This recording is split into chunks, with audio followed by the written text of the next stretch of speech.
আমাদের মাথার মধ্যে একটা দরজা আছে, দরজা। এই দরজার দুইটা পাশ আছে, একটা হচ্ছে সামনে আর একটা হচ্ছে পিছনে। সামনের পাশে থেকে যদি কোনো কথা বলি, সেই কথাটা সত্যি হওয়ার সম্ভাবনা 5 থেকে 10%। আর ওই দরজার পিছনে যেয়ে যদি কথা বলতে পারি, তাহলে 90 থেকে 99% সম্ভাবনা আছে ওই কথাটা, ওই চাওয়াটা আমার জীবনে ঘটবে। তার মানে মাথার মধ্যে যে দরজাটা আছে, সেই দরজার দুইটা পাশ, একটা হচ্ছে সামনের পাশ, একটা হচ্ছে পিছনের পাশ। সামনের পাশে থেকে যদি কথা বলি, তাহলে সফল হওয়ার সম্ভাবনা 5 থেকে 10%। আর পিছনের পাশে যে যদি কথা বলতে পারি, তাহলে সফল হওয়ার সম্ভাবনা 90 থেকে 99%। আমরা কি 5 থেকে 10% সফল হইতে চাই, না 90 থেকে 99%? কথা কোয়ার লাগবে খুব দ্রুত। কত? একদম প্রত্যেকটা জিনিস কিন্তু ধরবো, ঠিক আছে? আর অভিভাবক যারা, আপনারা বাচ্চাদেরকে যে শেখাবেন, এই জন্য কোনো কথা হবে না, মাত্র 20 মিনিট টাইম, প্রত্যেকটা সেকেন্ড কিন্তু খুব গুরুত্বপূর্ণ। একদম সব চুপচাপ থাকবো, ঠিক আছে? তাহলে সামনে থেকে কথা বললে সফল হওয়ার সম্ভাবনা কত %? 5 থেকে কত? আর যদি পিছনে যেয়ে কথা বলতে পারি, 90 থেকে 99। মজার ব্যাপার কি জানেন? ওই যে দরজাটা আছে, ওই দরজাটা মাত্র কয়েকটা সময় খোলা থাকে। 24 ঘন্টা সামনের দরজা খোলা আছে, কিন্তু ওই পিছনে যাওয়ার যে দরজাটাতে খোলার যে টাইম, মাত্র কয়েকটা সময় আছে। যেই সময়টা যদি আপনি জানতে পারেন যে কোন সময় ওই দরজাটা খোলা থাকে, আর ওই দরজার পিছনে যে যদি আপনি বলেন, তাহলে আপনার জীবন 90 থেকে 99% সফল। তার মানে সামনে যে লোকেরা আমরা আছি, প্রত্যেকেই জীবনে সফল হতে পারি, জাস্ট দরজাটা খুলে পিছনে যাইতে হবে। কিন্তু আমরা বেশিরভাগজন জানি না যে দরজাটার কোড কি, দরজাটা কোন চাবি দিয়ে খুলবে, ওই দরজার তালা খোলার বুদ্ধিটা কি, সেইটা যদি শিখতে পারি, জীবন সফল হয়ে যাবে। তাহলে ওই দরজার তালা খোলার বুদ্ধি কি আমরা চাই? যারা হাত উঠায় না এরা চায় না? এগুলো সব বাইর করা লাগবে। চায় না? চাই তো, প্রত্যেকেই চাই। ওই দরজার চাবি চাই তো, নাকি? আচ্ছা, আজকে ওই দরজার চাবি আপনাদের হাতে তুলে দিব ইনশাআল্লাহ। ওই চাবিটা দেওয়ার আগে কয়েকটা ইম্পর্টেন্ট কথা শুনতে হবে। আমরা ডক্টর হইতে চাই না, অনেকে বাচ্চা কাচ্চাদের ডক্টর বানাতে চাই। আজ থেকে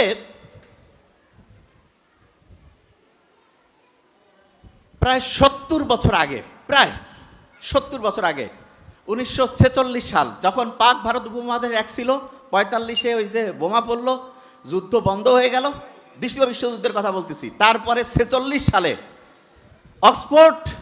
অক্সফোর্ড ইউনিভার্সিটির নাম শুনছি তো?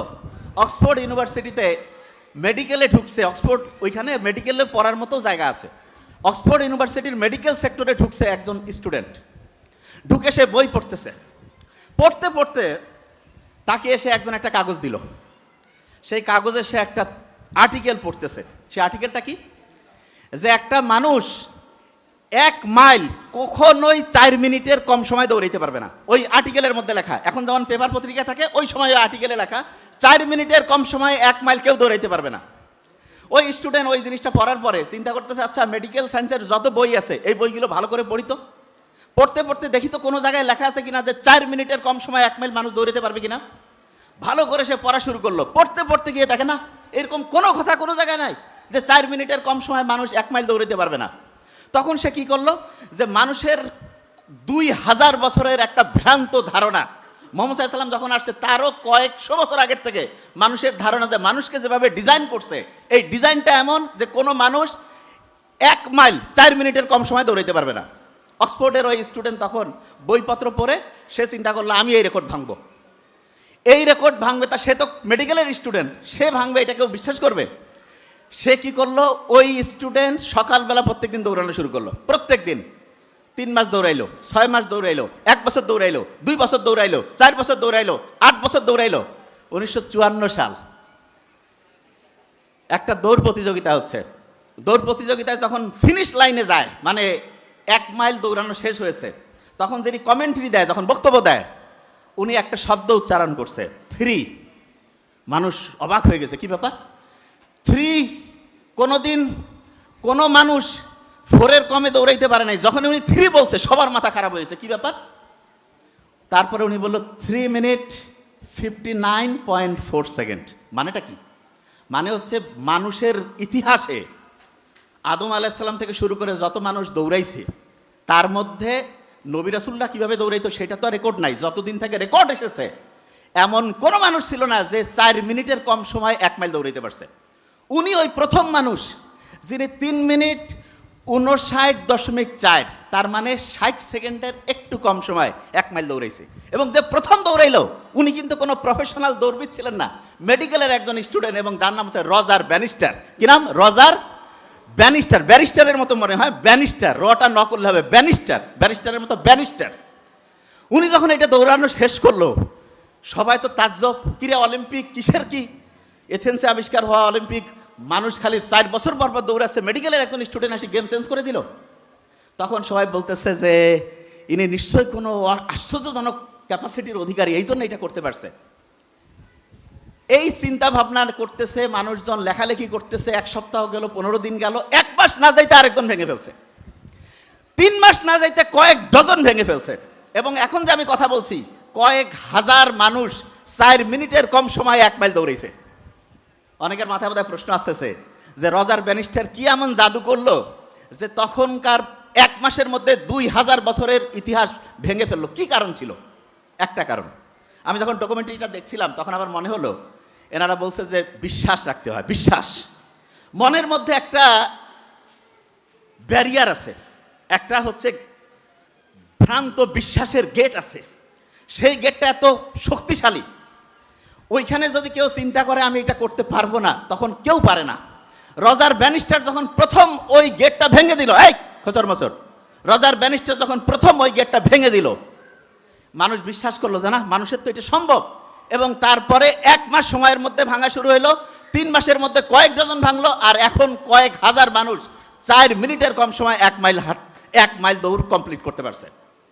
আপনার সার্কাসের হাতিকে চিনেন তো? হাতি, সার্কাসের হাতিকে যখন প্রথম বাচ্চা অবস্থায়, কিন্তু সার্কাসের হাতি আছে না, হাতিগুলোকে বাচ্চা অবস্থায় নিয়ে আসে, নিয়ে আসার পরে পায়ের মধ্যে শিকল পড়ায়, এবং ছোট্ট বাচ্চা তো বনের মধ্যে ছিল, বনের মধ্যে থেকে ধরে নিয়ে আসছে, ওইখানে একটু টিস্যু লাগবে, বনের মধ্যে থেকে ধরে রাখছে, ধরে নিয়ে এসে যখন সেখানে দিয়েছে, ছোট্ট হাতি সে তো বনের মধ্যে থাকে, খালি ছুটাছুটি করে, কিন্তু এমন শক্তভাবে তার পায়ের মধ্যে শিকল লাগিয়েছে, ওই হাতি যখন হচ্ছে দৌড়াইতে চায়, শিকলে টান পড়ে, পায়ের মধ্যে হচ্ছে শিকলের টান লেগে পায়ের মধ্যে থেকে রক্তক্ষরণ হয়।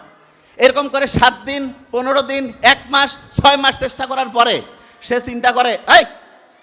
চিন্তা করে আমার পক্ষে আর সম্ভব না, আমার ক্ষমতা নাই যে আমি হচ্ছে এই শিকল বাইরে হইতে পারবো। সে মনে করে এটা তার উপর থেকে স্রষ্টার বোধহয় কোনো হচ্ছে একেবারে ফিক্সড ডিপোজিটের মতো, যে এটা তার প্রতি একেবারে নির্ধারিত হয়ে গেছে, সেইখান থেকে বের হইতে পারবে না।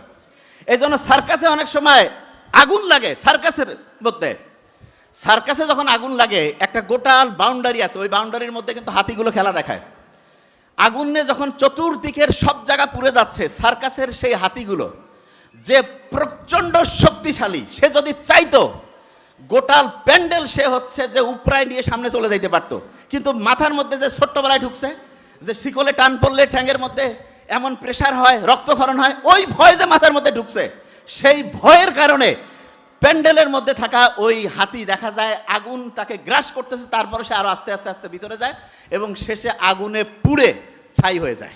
সার্কাসের যারা লোক তাদেরকে জিজ্ঞেস করে দেখবেন হাতির এই মনস্তত্ত্ব তাদের জন্য কত ভয়ঙ্কর। আমরা এখানে যারা আছি, আমাদের মধ্যে এরকম একটা মানসিক দুশ্চিন্তা, একটা মানসিক বাধা আছে। সেই বাধাটা কি? যে আরবি লাইনে পড়ে মূর্খ সূর্খ লোক। আরবি হচ্ছে দুনিয়ার, ইসলামী যে লাইন, এইটা হচ্ছে দুনিয়ার সবচেয়ে শ্রেষ্ঠ লাইন। কি কারণে? আপনার মাথার মধ্যে আপনি কি জানেন যে প্রত্যেক মুহূর্তে ঢেউ চলতেছে? আমি যদি এখন মেশিন লাগাই, প্রত্যেকের মাথার মধ্যে ঢেউ সংখ্যা আমরা গুনতে পাবো। কারো প্রতি সেকেন্ডে 8টা ঢেউ, কারো 12টা, কারো 20টা, কারো 30টা, কারো 60টা, কারো 80টা, কারো 100টা। যে কেউ মনে করতেছে মাথার মধ্যে যত বেশি ঢেউ তত বোধহয় ভালো। নো, যত বেশি ঢেউ তার মনে রাখার ক্যাপাসিটি তত কম। আপনি মনে করেন এক জায়গায় একটা জিনিস রাখছেন, বেশি ঢেউ উঠলে ওইটা ভাষায় নিয়ে চলে যায় না? মাথার মধ্যে যদি বেশি ঢেউ উঠে, জলোচ্ছ্বাসের মতো শুরু হয়, তখন জলোচ্ছ্বাস যেমন একটা এলাকার সব কিছু উড়ায় ধুরায় সামনে নিয়ে যায়, মাথার মধ্যে যখন ঢেউ চলতে থাকে খুব দ্রুততার সাথে, তখন একটা তথ্য রাখার পরও সেটা ওইখানে থাকে না, ভাষায় নিয়ে চলে যায়। অনেকে কয় না পরি খেয়াল থাকে না, পরি ভুলে যায়, তার মানে তার মাথার মধ্যে জলোচ্ছ্বাস চলতেছে। এই জলোচ্ছ্বাস যদি আমরা কন্ট্রোল করতে পারি, তাহলে মাথার মধ্যে যাই রাখবো সেইটা আল্লাহর রহমতে রিজার্ভ থাকবে। এইটা কি করতে চাই? কথা কই না কেন? কইতে চাই? আচ্ছা, তাহলে বুদ্ধিটা কি? খুব সহজ একটা বুদ্ধি আছে। আল্লাহ মানুষকে বানাইছে, আল্লাহ এই জন্য জন্ম থেকে মৃত্যু পর্যন্ত আপনি যাতে আপনার জলোচ্ছ্বাসকে কন্ট্রোল করতে পারেন, এই জন্য আল্লাহ একটা সিস্টেম সেট করে দিয়েছেন। যে কি বলেন? হ্যাঁ, আপনি আপনার সন্তানকে নিয়ে চিন্তা করেন না আমি মরে গেলেও আমার সন্তান যাতে ভালো থাকে? আল্লাহ তো চিন্তা করছে আমি আমার বান্দাকে যে তৈরি করলাম, এমন একটা সিস্টেম দিতে হবে যাতে করে যে কোনো সময় যে কোনো পরিস্থিতিতে সে যদি কোনো প্রবলেমের মধ্যে থাকে, কোনো বিপদের মধ্যে থাকে, আশেপাশে কেউ নাই, আমি আল্লাহ আছি। আল্লাহ তো আর ডাইরেক্ট আসি কবে না যে কি লাগবে বান্দা। আল্লাহ একটা অটোমেটেড একটা মাস্টার চাবি দিয়ে দিছে। ওই চাবিটা এত পাওয়ারফুল, যে কোনো বিপদে আপনি একবার চাবিটা খুললেই আপনার বিপদ থেকে মুক্তি। যে ভাই কি বলতেছেন? হ্যাঁ, মাথার মধ্যে জলশ্বাস শুরু হয়েছে, চাবিটা এবার খুলবো, খুব সহজ। আচ্ছা, একটা জীবিত লোক, একটা লোক জীবিত, সে মেডিকেলের বেডের মধ্যে আছে, কথা বলতে পারে না, দেখতে পারে না, শুনতে পারে না, কিন্তু তার একটা জিনিস চলমান আছে, সেটার নাম কি? কি নাম? নিঃশ্বাস, শ্বাস প্রশ্বাস চলতেছে না? এরকম কোনো লোক আছে নাকি যে ভাই শ্বাস প্রশ্বাস বন্ধ হয়ে গেছে, লোকটা জীবিত আছে নাকি? কেউ আছে? হ্যাঁ, এরকম কেউ আছে? নোবডি। তার মানে জীবনে যতজন আমরা বেঁচে আছি প্রত্যেকের শ্বাস প্রশ্বাস আছে না নাই?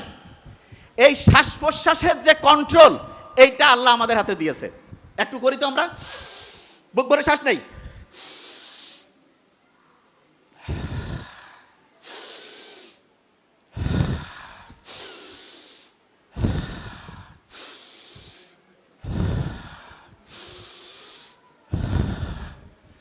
ব্রেনটা রিল্যাক্সড হয়, বুঝতে পারতেছেন?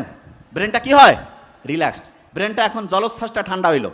এই যে এখন যেই কথাটাগুলো শুনবেন, একটু আগে যেটা যতটুকু রিজার্ভ হইতো তার চাইতে এখন ভালো হবে। বলতেছেন সত্যি? হ্যাঁ। অনেকের আসে না ঘুম আসে না? ঘুম আসে না অনেকের, খুব মেজাজটা গরম হয়ে গেছে, দেখা যাচ্ছে যে কোনো কিছু ভালো লাগতেছে না। কেউ একটা খারাপ কথা বলছে, মনটা একটু কষ্ট পাইলো। কেউ একটা জিনিস নিয়ে অপমান করছে, মনটা একটু কষ্ট হইলো। কোনো একটা জিনিস নিয়ে মনটা খারাপ, ঘুম ধরে না, একে দুশ্চিন্তা বারবার আসতেছে। যত রকমের নেগেটিভ জিনিস আছে, যত রকমের, সমস্ত নেগেটিভ জিনিস থেকে বাঁচার জন্য ইনস্ট্যান্ট একটা অস্ত্র আল্লাহ আপনার হাতে দিয়ে রাখছেন। সেটা কি? বুক ভরে শ্বাস নেওয়া, শ্বাস ছাড়া, বুক ভরে শ্বাস নেওয়া, শ্বাস ছাড়া, বুক ভরে শ্বাস নেওয়া, শ্বাস ছাড়া। অনেকে বলে ভাই এটা তো টাকা লাগে না। আল্লাহ আপনার ভালো চায় না খারাপ চায়? এই কথা কন না কেন? ভালো চায়।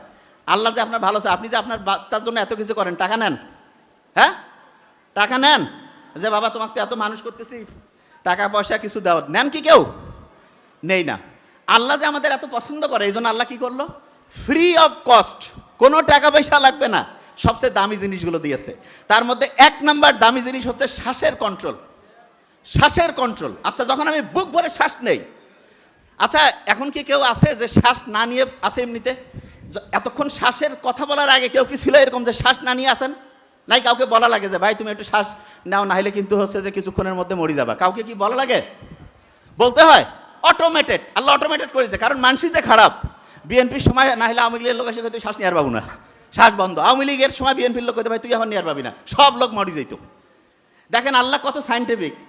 সবচাইতে দামি জিনিসগুলো কোনো পার্টির হাতে রাখে নাই, নো পার্টি। ওগুলো সবার জন্য রাখছে। এমনকি যে আল্লাহ মানে না তারও জন্য ফ্রি, যে শয়তানি করে তারও জন্য ফ্রি, যে সবচেয়ে ভালো লোক তারও জন্য ফ্রি, সবার জন্য ফ্রি। জাস্ট সিস্টেমটা জানতে হবে। সিস্টেমটা কি? এই যে আমরা যারা আছি না, এই 1 লিটারের অর্ধেক কত? 1 লিটারের অর্ধেক কত? Half litre. হাফ লিটার মানে 500 ml না? প্রত্যেকবার যে আমি শ্বাস নেই ছাড়ি, প্রত্যেকবার নর্মালি শ্বাস নেই আর ছাড়ি, 500 ml করে অক্সিজেন, 500 ml করে বাতাস আমার শরীরে যায়। ওই অক্সিজেনটাকে পুড়িয়ে আমার শরীর রক্ত উৎপন্ন করে, শক্তি উৎপন্ন করে, শক্তি। কারো যদি এখন আমি টুটি চিপে ধরি, ওই লোকটা 3-4 মিনিটের মধ্যে মরে যাবে না? খাবার আছে, সব কিছু আছে, মরল কেন? কারণ তার শরীরের যে কোষ, সে অক্সিজেন না পাইলে শক্তি তৈরি করতে পারবে না, লোকটা শেষ। এখন আপনি চিন্তা করেন, একটা লোক জীবিত আছে, স্বাভাবিক আছে, তার আমি জাস্ট টুটি চিপে ধরেছি, 3 মিনিটে শেষ, শেষ। জীবিত লোক শেষ, কোনো সিগন্যাল লাগবে না, শেষ। তাহলে এই অক্সিজেনটা কত দামি জিনিস, কত দামি জিনিস। এই অক্সিজেনটা নর্মালি আপনি নিচ্ছেন 500 ml। আপনি যখন বুক ভরে শ্বাস নেন তখন 3000 ml পর্যন্ত আপনি শ্বাস নিতে, এরকম করে অক্সিজেন নিতে পারেন, 3000। আচ্ছা আমি একটু সহজ করে বুঝাই দিই, তাহলে বুঝবেন। এই শোনেন, আপনারা কি যমুনা ব্রিজ দেখছেন? যমুনা নামটা এখন একটু চেঞ্জ করে বলছি। ওই ব্রিজ একবার পার হইলে টোল দেওয়া লাগে না? টোল, একটা ব্রিজের টোল দেওয়া লাগে।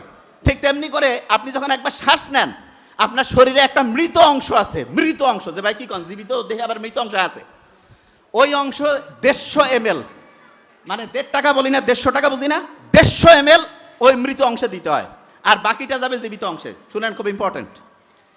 এই যে কয়েক বছর আগে যে করোনা আসছিল, একটা লোক যখন মারা যাইতো, সে বারবার এরকম শ্বাস নিত না, এরকম করতো না? তো অনেকের মাথায় প্রশ্ন না যে ভাই এই লোকটার অক্সিজেনের অভাব, তাকে হচ্ছে যে এখন সিলিন্ডারে অক্সিজেন লাগাইতে হবে। তাই এটা তো একটা নর্মাল চিন্তা না যে ভাই ও তো বারবার শ্বাস নিচ্ছে, তাইলে ওকে আমি অক্সিজেন কেন দিব? কারণ আছে। নর্মালি শোনা নাই, নর্মালি একটা মানুষ 1 মিনিটে 6 লিটার পর্যন্ত ধরেন যে অক্সিজেন বাতাস আমার শরীরে যাবে। এখন ধরেন যে একটা লোক 1 মিনিটে 10 বার শ্বাস নিচ্ছে, 10 বার, প্রতিবার শ্বাসে তাকে 150 ml করে দেওয়া লাগবে না? 150 ml করে দেওয়া লাগবে না? তাহলে 10 বার যদি সে শ্বাস নেয়, তাহলে তাকে প্রত্যেকবার 150 করে, 10 আর 150 গুণ করলে কত? 1500 ml কি মৃত অংশে দিতে হবে না?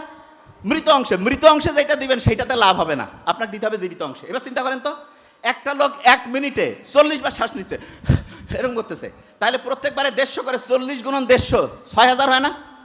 আপনি নর্মালি যে 6000 নিলেন, প্রত্যেক ওই সবটাই যদি মৃত অংশে যায়, আপনার জীবিত অংশ 6000 থেকে 6000 বিয়োগ করলে কত পাইলো? কত? কি কঠিন অঙ্ক দিলাম? 0 পাইলো। কত? 0। আপনার জীবিত অংশ যদি 0 ml পায়, আপনি বাঁচবেন না মরবেন?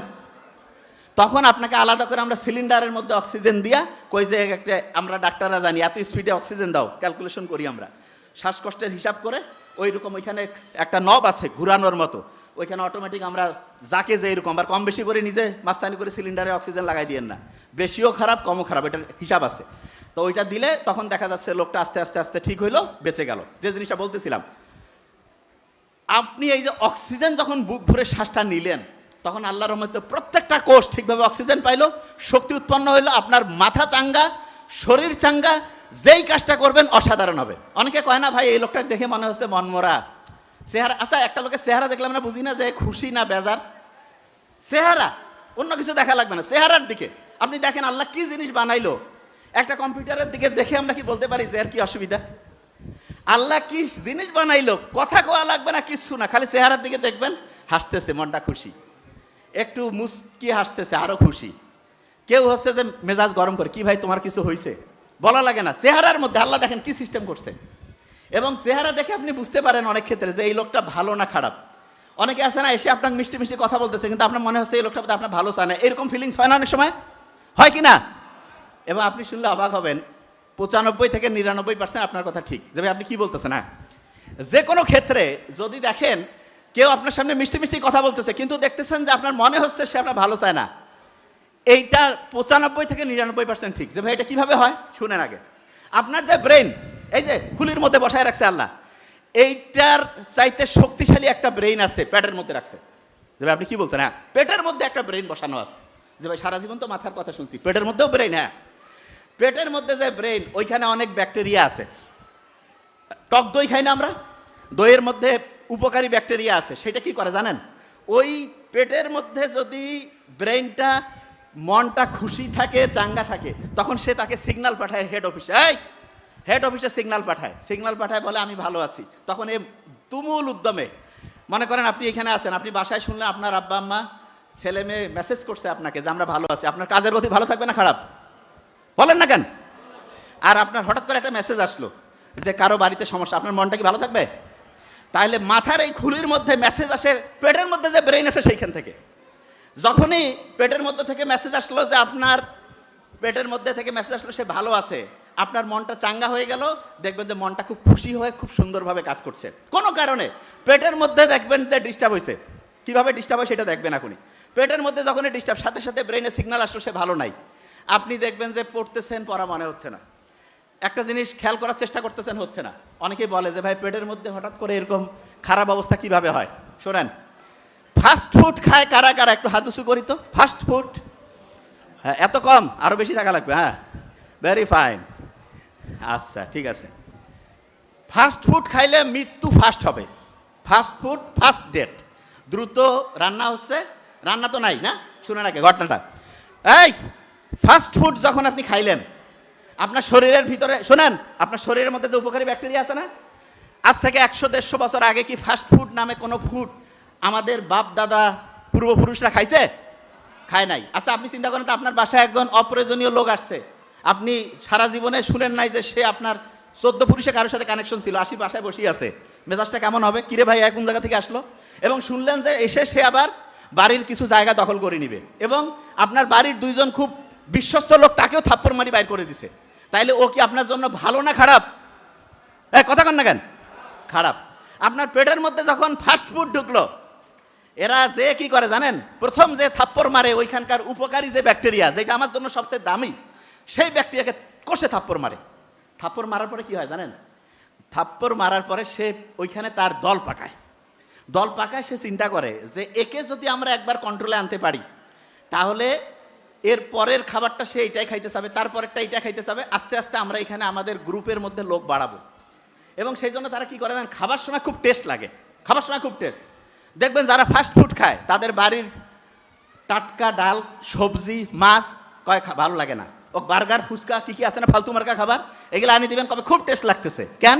কারণ ওগুলো হচ্ছে মুখের মধ্যে স্বাদ লাগে এবং পেটের মধ্যে যে তারা উপকারী জিনিসকে সরায় দেয়। আচ্ছা চিন্তা করেন তো, উপকারী লোক যদি আপনার বাড়ি থেকে চলে যায়, আপনার বাড়িতে চুরি হচ্ছে না ডাকাতি হচ্ছে, সিকিউরিটি গার্ড নাই, আপনি কি বুঝতে পারবেন? বুঝতে পারবেন? বুঝতে যখন পারবেন না যে আপনার শত্রু, সে তাহলে আস্তে আস্তে আপনার শরীরটা ধ্বংস করবে না? আমি নাম নিতে চাই না, এরকম বিভিন্ন প্রতিষ্ঠান বাংলাদেশেও আসে, নাম নিতে চাই না আমি কারো ডাইরেক্ট। দেখবেন যে তারা এসে বিভিন্নভাবে বিভিন্ন কথা বলবে যে ভালো কাজ করতেছি। কেউ সারা দুনিয়ায় যে দখল করছে দেশ, কেউ কইছে আমরা দেশ দখল করতে গেছি, আমরা এই দেশে শান্তি প্রতিষ্ঠার জন্য আসছি। বুশ বলতেছে যে ইরাকে আমরা শান্তি প্রতিষ্ঠা করতেছি, এই জন্য আমরা আসছি। কি শান্তি? একের পর এক টনকে টন হচ্ছে বোমা মারলো, কোনো জায়গায় কোনো লোক নাই, কবরস্থানের সামনে যেয়ে বলছেন কারো কি কোনো সমস্যা আছে?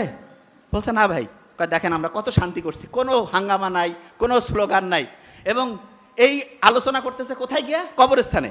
যেই প্রেস মিটিং আসছে, যখন জুতার ঢাল খাইলো, খাওয়ার পরে করছে যে জুতার সাইজ কত ছিল, ভালো লাগছে।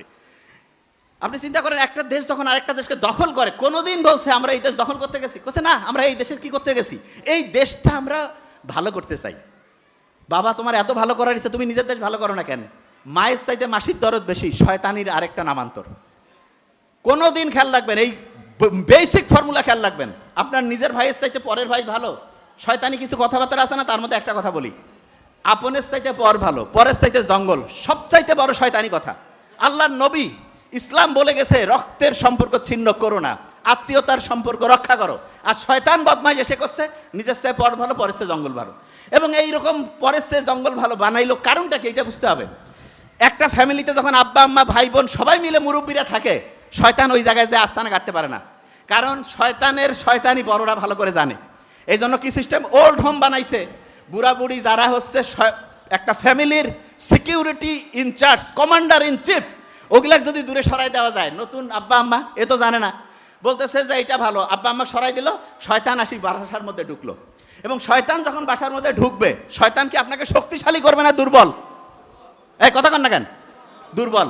তার দুর্বল করার এক নাম্বার বুদ্ধি কি জানেন? ওই যে একটা দরজা ছিল, দরজার সামনে থাকলে সাফল্য 5 থেকে 10%, আর পিছনে গেলে কত? কথা কন না কেন? 90 থেকে। শয়তান ওই চাবিটা তার কাছে নিয়ে নেয়, ওই চাবি শয়তানের কাছে। এখন যেই চাবি দিয়া দরজা খুলে বাইরে থেকে ভিতরে যে আপনি বললে সফল, সেই চাবি শয়তানের হাতে। শয়তানের হাতে যদি চাবি যায়, সে কি আপনাকে সফল হইতে দিবে না ব্যর্থ করবে? ব্যর্থ। এখন শয়তানের কাছ থেকে চাবি নেওয়ার জন্য আল্লাহ কিছু বুদ্ধি দিয়েছে। সেই বুদ্ধির এক নাম্বার বুদ্ধি হচ্ছে চাবি যে আপনি ফিরে পাবেন। আগেকার দিনে দেখছিলেন না, আলিফ লাইলা হ্যান ত্যান, ছোটবেলায় দেখতাম একজন হচ্ছে সোলেমানের তরবারি নিয়ে আসলো, আসিয়া ওইটা দিয়ে ইয়া করতেছে, কিসা ওইটা চলে আসলো জিন, বলতেছে ওকে ফাইন। তা আল্লাহ ওইরকম একটা অসাধারণ জিনিস আমাদের দিয়েছে। শয়তানের যে চাবি, মানে চাবি, যেই চাবি শয়তান নিয়ে নিছে, যেই চাবি দিয়ে আমি হচ্ছে যেই চাবি দিয়ে আমি দরজা খুলে ওই পাশে যে বলতে পারলেই সফল হব, সেই চাবি নেওয়ার জন্য আল্লাহ অসাধারণ একটা বই দিয়েছেন। সেই বইয়ের নাম হচ্ছে কোরআন। সেই বইয়ের নাম কি? কোরআন। এবং কোরআনের প্রথম নাজিলকৃত আয়াতটাই ছিল ইকরা, পড়ো, পড়ো তোমার প্রভুর নামে। আল্লাহ কিন্তু এখানে কয় নাই বিজ্ঞান পড়ো, সমাজতন্ত্র পড়ো, ইঞ্জিনিয়ারিং পড়ো। আল্লাহ এমনভাবে বলছে, জিনিসটা দেখেন, আগে বুঝাচ্ছে সব, পড়ো তোমার প্রভুর নামে যিনি তোমাকে সৃষ্টি করেছেন। মানেটা কি? মানে হচ্ছে তুমি যেই পড়াটা পড়বা, সেই পড়াটা হচ্ছে মানুষের কল্যাণে যদি লাগাও, এইটাই হচ্ছে প্রভুর নামে পড়া। তুমি যেই পড়াটা পড়তেছো, সেই পড়াটা যদি মানুষের উপকারের জন্য হয়, এইটাই হচ্ছে আল্লাহর নামে পড়া। তুমি যেই পড়াটা পড়তেছো, এইটা দিয়ে যদি মানুষের দুর্দশা দূর হয়, এটাই হচ্ছে সবচেয়ে আল্লাহর পথে পড়া। এবং আমার মনে হয় এই প্রতিষ্ঠানের যে নাম রাবেতা, এইটারও কানেকশন ওইটাই, যা কিছু পড়বো আল্লাহর নামে পড়বো, যা কিছু করবো আল্লাহর নামে পড়বো, জীবনও সফল আখিরাতে সফল। এইটাই তো নাকি প্রিন্সিপাল মহোদয় আমাকে বলছে না? এইটাই তো সফল হওয়ার কানেকশন। প্রিন্সিপাল মহোদয় এটা বলছিলেন না? এইটা বলছিলেন তো, রাবেতা মানে হচ্ছে কানেকশন।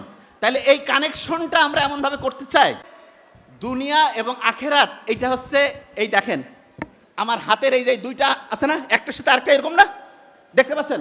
আল্লাহ এই যে 5টা করে ফিঙ্গার দিছে না, নাকি এটা 4টা? কারো কারো হাতের আঙ্গুলের ওটা আলাদা জিনিস। নর্মালি কি 5টা না? নর্মালি কয়টা? 5টা। এবং দেখেন প্রত্যেকটা আঙ্গুলের আলাদা ফাংশন আছে, প্রত্যেকটার আলাদা ফিঙ্গারপ্রিন্ট আছে। সারা পৃথিবীতে যে জিনিসটা নকল করা একদম অসাধ্য 2টা জিনিস, তার মধ্যে একটা হচ্ছে ফিঙ্গারপ্রিন্ট, হাতের মধ্যে আছে, প্রত্যেকের আলাদা, যমজ ভাইও আলাদা। আর একটা হচ্ছে চোখের মধ্যে, চোখ আছে না, চোখের মধ্যে একটা আলাদা রেটিনার মধ্যে, ওইখানে আমি সহজ করে বোঝার জন্য বলতেছি, এইখানে আলাদা প্রত্যেকটা লোকের একটার সাথে আরেকটার ম্যাচিং কখনোই মিলবে না। একটা লোককে আলাদা করতে পারবেন 2টা জায়গায়, একটা হচ্ছে হাতের আঙ্গুলের ছাপ, আর একটা হচ্ছে চোখের মধ্যে তার একটা আলাদা আইডেন্টিটি আছে। যে যেটা বলতেছিলাম, শয়তান যে ঢুকে সে কি করলো জানেন? দুনিয়ার কাজটাকে আলাদা করে দিল, আখেরাতের কাজটা আলাদা। যে কেউ যদি আপনাকে বলে যে ভাই এটা তো দুনিয়াবি কাজ, এটা তো আখেরাতি কাজ, বুঝবেন শয়তান ধরে ফেলছে, শয়তান চলে আসছে। দুনিয়া আখেরাতের কাজ কিভাবে আলাদা হয়? আল্লাহ তাহলে তো এটা বলতো যে ঠিক আছে 1 ঘন্টা হচ্ছে দুনিয়ার কাজ, বা 23 ঘন্টা দুনিয়ার কাজ, 1 ঘন্টা আখেরাতের। আল্লাহকে এইভাবে বলছে? অনেকেই বলে না, আমি শুনি অনেকে বলে, কয় ভাই একটু আখেরাতের কাজ কর। আরে বাবা, আখেরাতের কাজ কি? ও মনে করে নামাজ পড়লাম, রোজা রাখলাম, হজ করলাম, জাকাত দিলাম, এইটা বোধহয় আখেরাতের কাজ। এইটা তো অবশ্যই আখেরাতের কাজ, কিন্তু গোটাল জীবনটায় যা কিছু আমি করব, যা কিছু আমি বলবো, যা কিছু আমি শুনবো, যা কিছু আমি দেখবো, প্রত্যেকটাই যদি ইসলামিক কালচার অনুযায়ী হয়, কোরআন হাদিসের সুন্নাহর উপরে হয়, প্রত্যেকটা ঘন্টা, প্রত্যেকটা মিনিট, প্রত্যেকটা সেকেন্ড, প্রত্যেকটা সপ্তাহ, প্রত্যেকটা বছর আল্লাহর রাস্তায় হয়ে যাবে।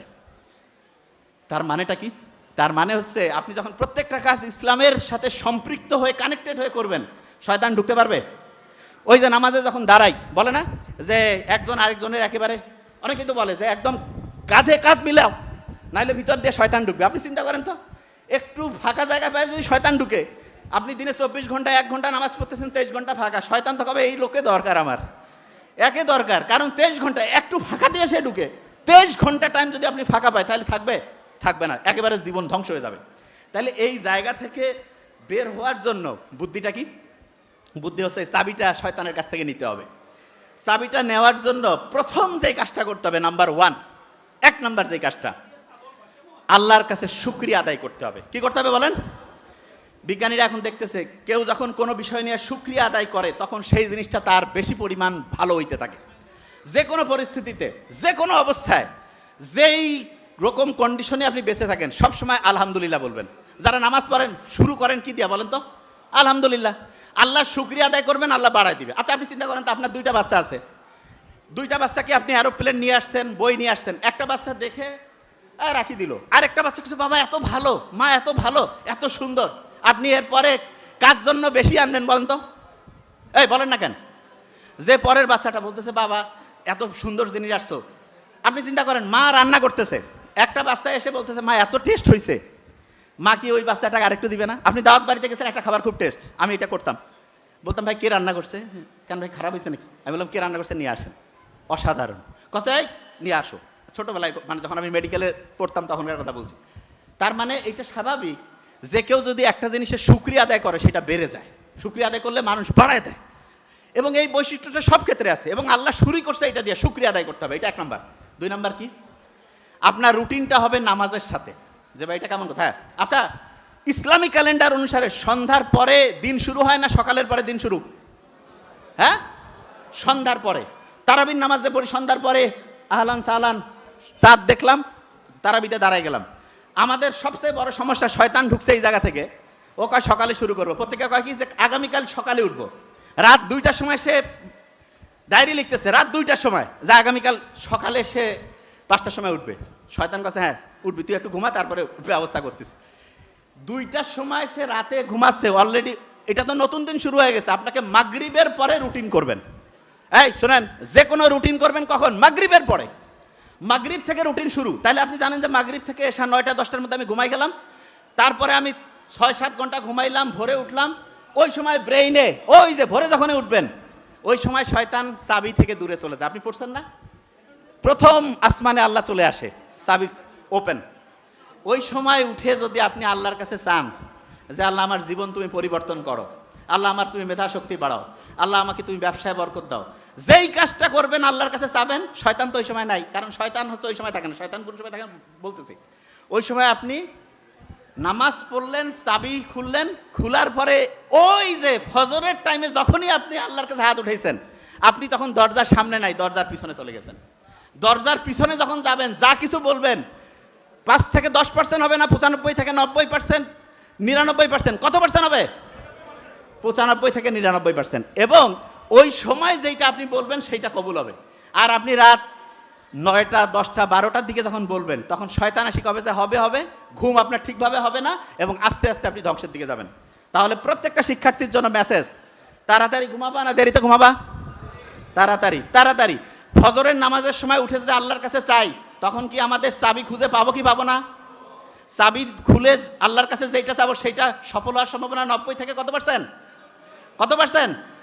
আর লাস্ট মেসেজ, যে কোনো বাচ্চা অসাধারণ হবে যদি সে ভালো কাজ করে। ভালো কাজ করলে ব্রেইন যে আছে, ব্রেইনটা হচ্ছে অ্যাক্টিভ হবে, এবং দেখা যাবে সেই সন্তানটা সামনে অসাধারণভাবে আগায় যাবে। আর বাবা মাকে বলি, যারা আপনার সন্তানদের কাছ থেকে ভালো কিছু চান, আপনি আপনার আব্বা আম্মার সাথে সেইটা করেন, আপনার সন্তান ওইটাই দেখবে এবং আপনাকে ফলো করে আপনার জীবনটা অসাধারণ করে ফেলবে। Thank you so much. আসসালামু আলাইকুম।